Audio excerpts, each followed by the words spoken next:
So hello guys, welcome back to my new video. I hope everyone is good and fine. Today's topic is very important and very informative for you guys. I know there is a lot of hurdles and problems in the way of the students who still wants to come to Ukraine, and I know there is a tough situation for the students who are in 5th and 6th years because they have to give croak, and also the students who are in 3rd year. So let's discuss some topics and some points, queries and many questions they have. So we will clear one by one. And first I will tell regarding the Poland visa, क्योंकि सबसे बड़ा दिक्कत अभी इसी में है कि बच्चों को ये कन्फ्यूज़न है कि वीज़ा लगवाए कि नहीं लगवाए, क्योंकि बहुत सारे लोगों की अपॉइंटमेंट आई हुई है नियर बाय डेट्स में, कुछ की 25 की, कुछ मई की फर्स्ट वीक में है, एंड वे कंफ्यूज है कि हम जाएं कि नहीं जाएं। पहले एक स्क्रीनशॉट आया था, embassy of Poland in New Delhi is not accepting visa applications for transit visa Schengen to Ukraine from students. अब इसमें देखो न्यू दिल्ली लिख दिया है, तो अब लोगों ने सोचा जिन जिन के अपॉइंटमेंट न्यू दिल्ली में थे उनको सिर्फ वीज़ा नहीं मिलेगा। तो बाकी जगह जैसे कि महाराष्ट्र, चाहे कहीं भी कोई भी अदर स्टेट्स में, मेनली मुंबई एंड कोलकाता में अभी भी बहुत सारे लोगों के अपॉइंटमेंट्स थे and they wanted to go for the visa, and now they are texting me and asking what should we do. एक और स्क्रीनशॉट आई है that may be help you, मैं रीड कर देता हूँ पहले। इसमें लिखा हुआ है, thank you for contacting the VFS global Poland visa help desk, we understand your concern is regarding transit visa, we regret to inform you that as of the most recent update we are no longer accepting transit visa application for Ukraine. तो भाई उन्होंने साफ साफ बोल रखा है कि हम लोग ट्रांजिट वीजा जो है यूक्रेन के लिए वो हम एक्सेप्ट ही नहीं कर रहे हैं। तो भाई दिल्ली वाला, चाहे मुंबई वाला, चाहे कोलकाता वाला हो, मेरे हिसाब से अकॉर्डिंग टू दिस स्क्रीनशॉट कोई फ़ायदा नहीं है। तो I think it's waste of money, क्योंकि आप जाके पैसे दोगे, आपकी फ़्लाइट टिकट्स कोई अदर सिटी से दूसरी सिटी ट्रैवल करके जाएगा। देखो मैं ये भी नहीं कहूँगा कि आप मत जाओ, maybe you should take a chance. देखो जिसके पास पैसों की प्रॉब्लम नहीं है, फाइनेंशियली स्टेबल है, they can go and they can do.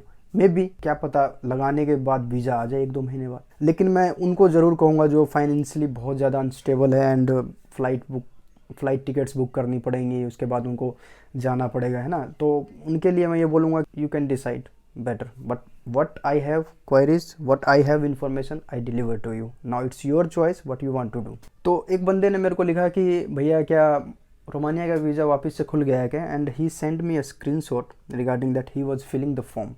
तो मैंने कहा कि रोमानिया अभी वीज़ा इशू नहीं कर रहा है and they need a letter from the embassy that you want to come to Ukraine.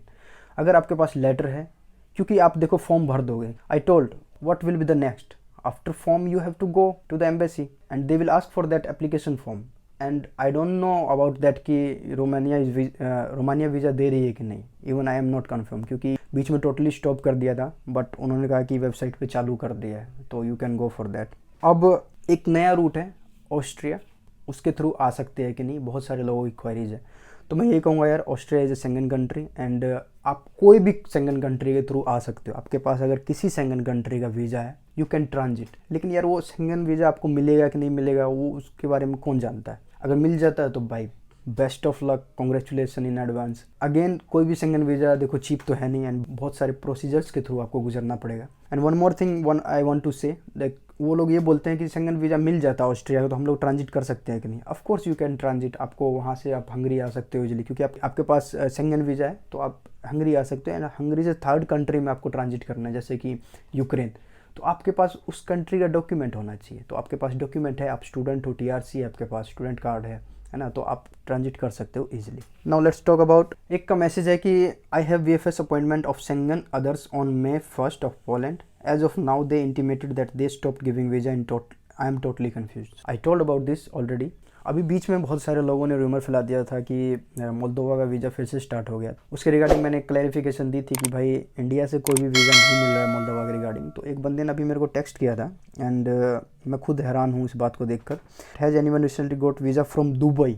After that I told what they told, like they are giving visa और नॉट फ्रॉम दुबई। तो उन्होंने कहा कि they just told contact other embassy, we are fully booked. इसका मतलब समझ रहे हो क्या है कि दुबई से वीज़ा मिल रहा है मोल्दोवा का।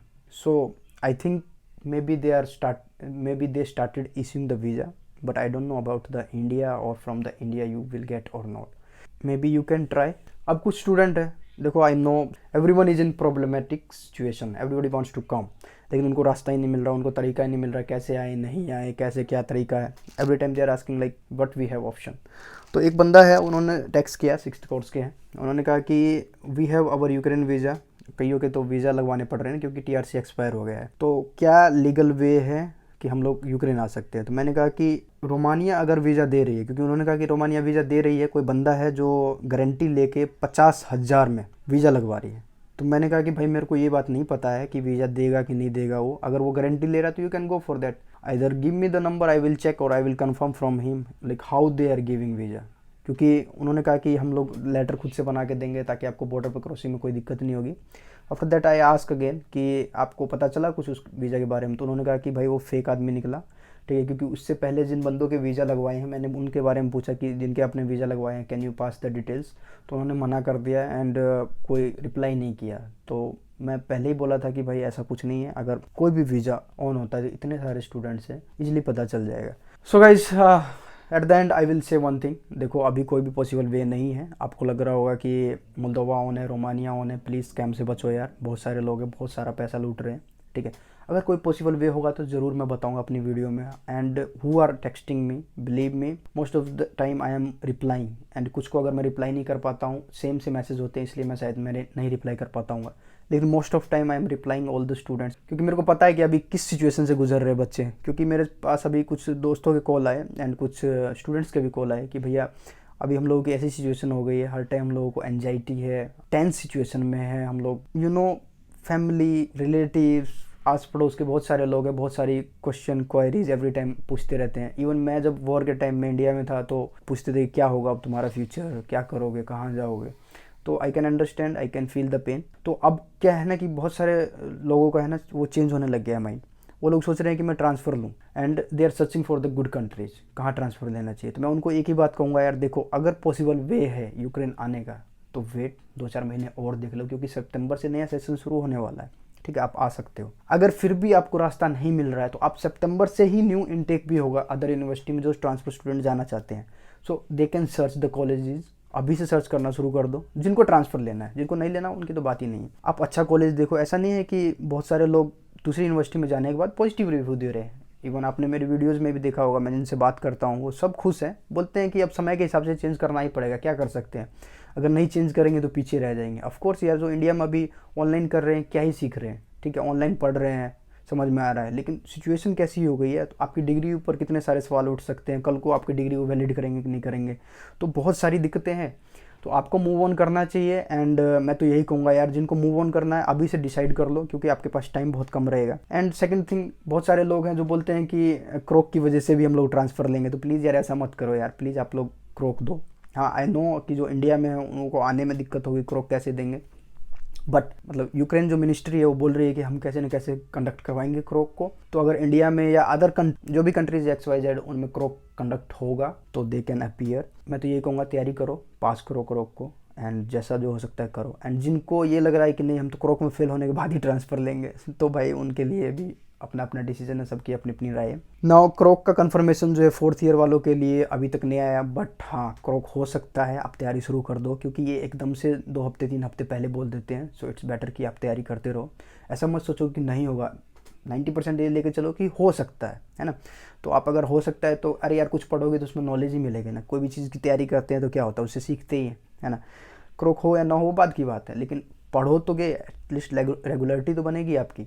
तो इन चीज़ों से परेशान नहीं होना, एंड जो होगा वो आपको मैसेज डिलीवर कर दिया जाएगा। तो ये सारी इन्फॉर्मेशन थी जो अभी मैं वीज़ा के रिगार्डिंग बता रहा था।